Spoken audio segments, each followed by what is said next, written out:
அஸ்ஸலாமு அலைக்கும். Hi friends, எப்படி நல்லா இருக்கீங்களா?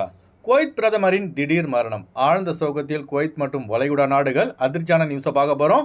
நாளை முதல் விடுமுறை அறிவிப்பு. அடுத்து, குவைத்திகை துரோகம் செய்த குவைத்தியின் குடியுரிமை பறிப்பு மற்றும் ஆயுள் தண்டனை விதிக்கப்பட்டுள்ளது. ஈராக்குடன் கைகோர்த்து செய்த தேச துரோகம். இப்படி பல முக்கியமான தகவல் இந்த வீடியோவில் இருக்குது. வீடியோ ஃபுல்லாக பாருங்கள். உங்கள் நண்பர்கள் அனைவருக்கும் கட்டாயமாக இந்த வீடியோ ஷேர் செய்யுங்க. இப்போ வாங்க குவைத்துடைய மிக முக்கியமான நியூஸை பார்ப்போம். குவைத்தின் முன்னாள் பிரதமர் ஷேக் ஜாபர் அல் முபாரக் அஹமது அல் சபா அவர்கள் இன்று காலமானதாக அமீரி திவான் அதிகாரப்பூர்வ அறிவிப்பை வெளியிட்டுள்ளது. ஷேக் ஜாபர் அல் முபாரக் அவர்கள் 2011ஆம் ஆண்டிலிருந்து 2019ஆம் ஆண்டு வரை குவைத்தின் பிரதமராக பதவி வகித்தவர் என்பது குறிப்பிடத்தக்கது. இவர் மறைவுக்கு வளைகுடா நாடுகளின் தலைவர்களும் ஏசியா நாடுகள் மற்றும் யூரோப் நாடுகளின் தலைவர்களும் தங்களது ஆழ்ந்த இரங்கலை தெரிவித்துள்ளார்கள். இன்னா லில்லாஹி வ இன்னா இலைஹி ராஜிஊன். மரணித்த குவைத்தின் முன்னாள் பிரதமருக்காக பிரார்த்தனை செய்யுங்க. அடுத்த தகவல், குவைத்தில் நாளை மீலாத் நபியை முன்னிட்டு அரசு விடுமுறை என அமீரி திவான் அறிவித்துள்ளது. அதாவது அரசு